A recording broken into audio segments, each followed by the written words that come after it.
animals play a much greater role? So while lobbyists work to protect the interest of agribusiness, food tolerances set decades ago remain in effect, with incomplete data to support their safety. It smelled as good as toast and french fries and ketchup. The problem is that the system is set up depending on good luck. It's set up hoping that the levels will be quite low in the food rather than limiting it to those levels. It's a little like setting the speed limit at 7,000 miles an hour and congratulating yourself that no one exceeds the speed limit. The numbers are set so high that clearly there's very little food out there that is violative, that breaks the law.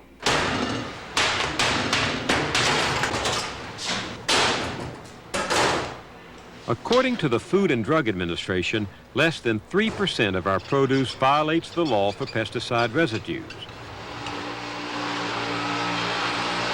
The problem is, FDA samples only 1% of the produce reaching American consumers.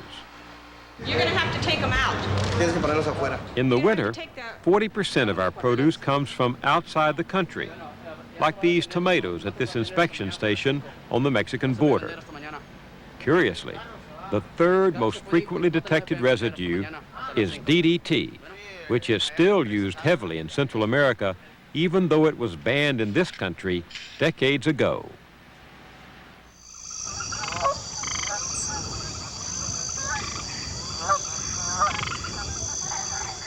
It has been 30 years since Rachel Carson's Silent Spring, and many of the same questions are still being asked.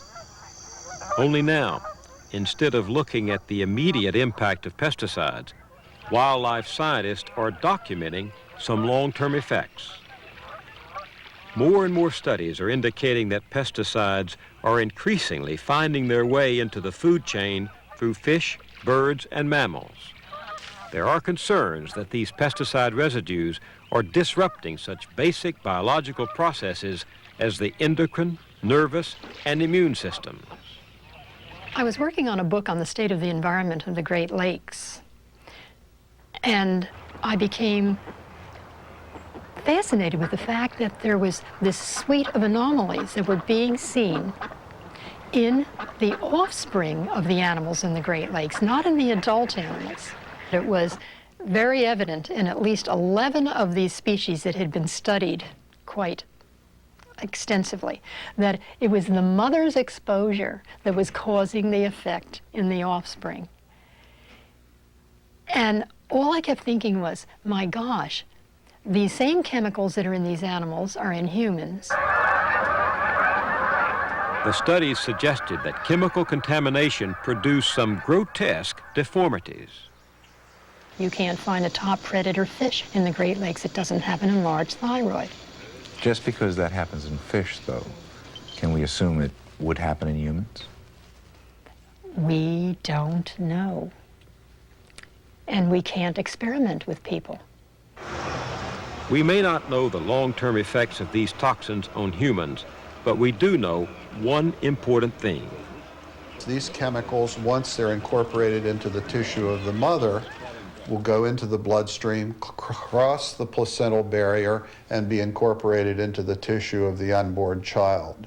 No way of stopping it? No way of stopping it, certainly not. It has been demonstrated in the laboratory that these chemicals can change the way the endocrine system, the nervous system, the immune system, and the metabolic processes take place in the body. Basically, how those systems develop or how they are constructed are controlled by the presence of these chemicals in the womb.